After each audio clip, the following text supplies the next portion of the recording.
This is the new SVBONY SC571cc. It's a cooled astro camera with the state-of-the-art IMX571 sensor from Sony. So today we're going to do a very fast unboxing, and then I want to bring this camera into context. For who is it? For who isn't it? And what is so special about astro cameras compared to practically any other astro equipment? This is what we want to check out together today. What we're not going to do is do some real life tests outside, because outside it's raining. But we will do that later. Hey, this is View into Space. I'm Sascha from Switzerland, so grüezi miteinander, and thanks for watching my channel. So first, a disclosure, I got this camera from SVBONY for the purpose of doing this video. But I have full editorial freedom, and as always, I will make use of it. So let's have first a short glimpse what's inside this box. As always, I really like the boxes of SVBONY. They're sturdy, they're at least not just cardboard locks, which is already a pro when we talk about astro equipment. There's a nice little manual in there. Then we have the camera and some adapters. And the cover. And last but not least, looks more than it's in there, a USB cable. And that's it. So I hope I did not disappoint. Very short unboxing. And now, let's have a talk about this here. First of all, first impression. It's sturdy. It's metal. It looks really nice. There's nothing that would say cheap. And kind of the brown finish is also something a little bit fresh, something a little bit different. It's grayish brown. I think it will work perfectly for the S-Gray line of ASCAR, which is also gray, or for the scopes of SVBONY, which are usually in black. So always good to have something in a little bit of new color. If you open up here in front the cover, here you can see the sensor. But as stated, before we continue, let's put this into context. And let me ask you a question. Think about 3 telescopes. One from ASCAR, one from William Optics, and the Takahashi. What's the thing that sets them apart, mainly? It's the glass, right? The lenses. So these lenses, they are different. And the quality of them, how well they are manufactured, make all the difference in how good your pictures are at the end. And so if you buy a very expensive Takahashi scope, you will expect that your picture quality is better than of a cheaper scope, based on that you have better glass in there. I think I state the obvious, and still I want to make us realize a point. Now let's go to astro cameras. We have here the SVBONY. Cost 1,180 euros. Put it here. We have here the ZWO ASI2600MC. Now that's the Air version, but let's pretend it's the standard version. It will come, depending where you buy it, at around 1,800 euros. So about 600 euros more than the SVBONY. And now here we have the Moravian C1X26000. Cost around 4,500 euros. So about 3 times the price than this here. And now comes the interesting part. If we take all of these 3 cameras, we take one telescope, choose one. Same night, same conditions, same integration time, everything the same. We shoot the same object. The picture at the very end will be 100% exactly the same. Why? Because all of these 3 cameras have the same sensor, the Sony IMX571. And that's a really important factor which you have to consider when buying astro cameras. all that matters, or almost all that matters, is the sensor. Now, Moravian would righteously claim that their sensor is not the same as the other two, which is correct. This is the Pro version, which is certified to work 24/7. That said, from an optical quality point of view, there is no difference. It's just more reliable. So do I want to say with that this is all obsolete and you should all go for this one? Not at all. That's not my point. But the point is the optical quality, the pictures you get at the end out of it, that's not the consideration.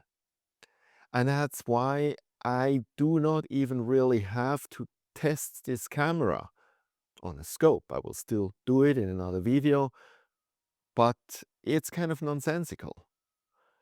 Because except they would have done something really, really bad with this sensor, it's just the same sensor. Yes, we know it has no amp glow.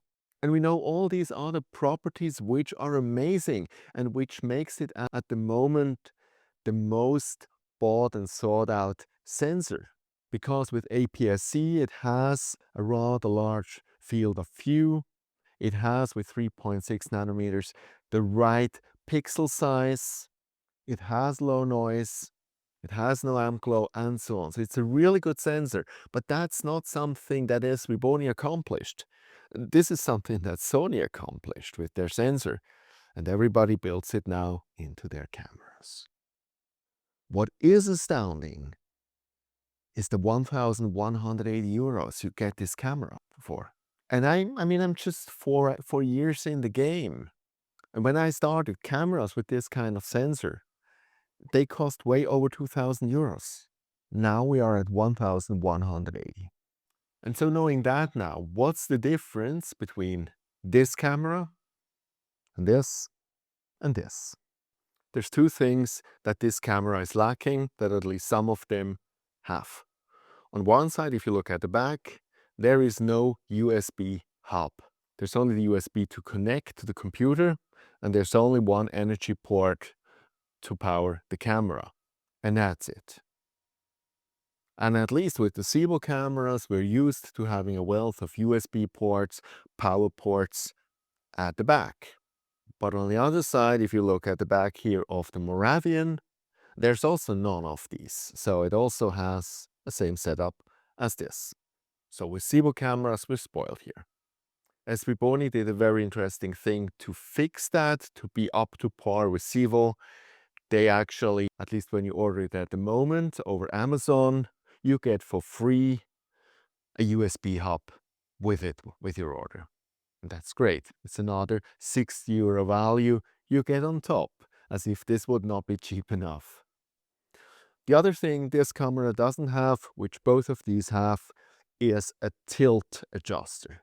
Now on one side, what I read of people who already tested the camera in real life situations, it's very well done from a tilt perspective. So at least the camera itself apparently does not inflict any tilt, and that's great.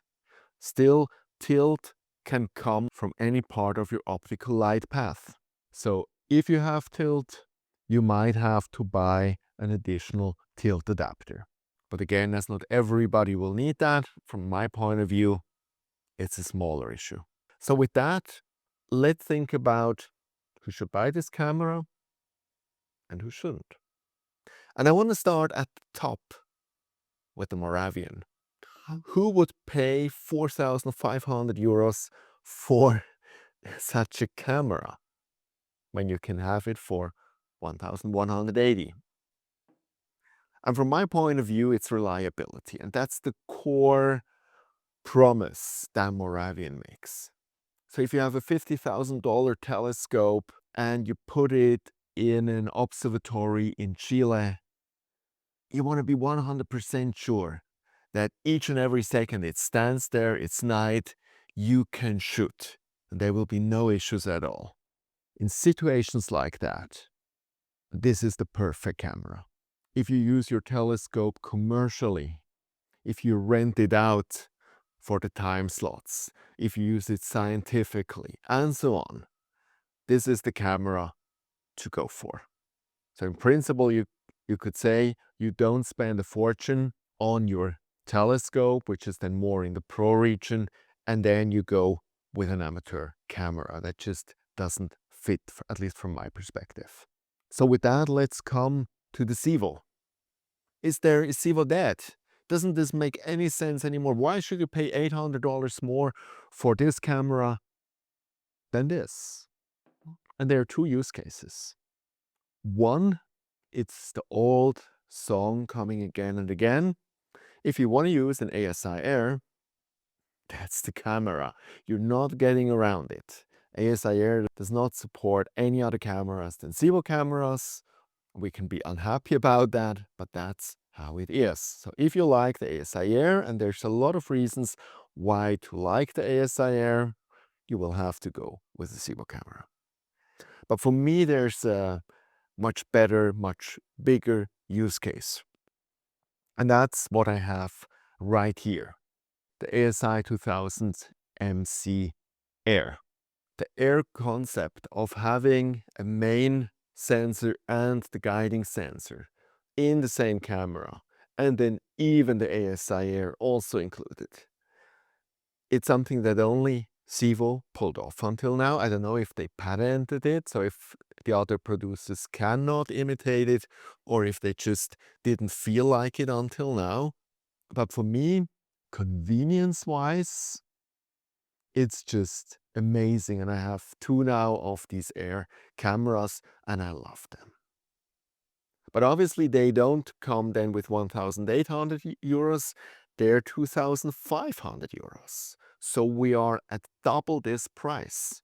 And then it's really about convenience, because if we talk here about 1,180 euros plus a guide cam, plus a guide scope, plus a Mealy quieter or something like that to run Nina on, you're still way below the 2,500 euros.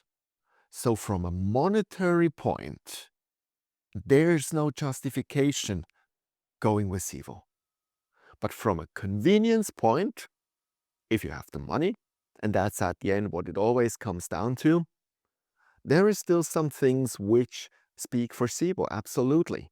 Now all of these checkboxes, which are now listed for this camera, does not apply to you if you do not want to spend the additional money for Air version, if you hate the ASI Air, if you're not in the Pro region. This is amazing. And by the way, something I discovered, there was another YouTuber which already has reviewed this camera a month or two ago in a pre-production version, and he stated that this camera does not have an IR cut filter, which ZWO has. And this could have been, when I thought about it, could have been good or bad, because sometimes, for example, with the Antlia Quad, it would actually be nice not having an IR cut filter, because this makes the Antlia Quad actually to an Antlia tri-pan filter. But what I see now in the manual, and it might have well been that this was still different in the pre-production version, but now this camera has also an IR cut filter. So it's also exactly the same as ZWO. So that's just something to mention. But let's come back to this here, because I want to show you something. SB555. This is about red cat region from the focal length, and actually from the star quality, it was tested better than the red cat. Cost 580 euros. Together, not even 2,000 euros.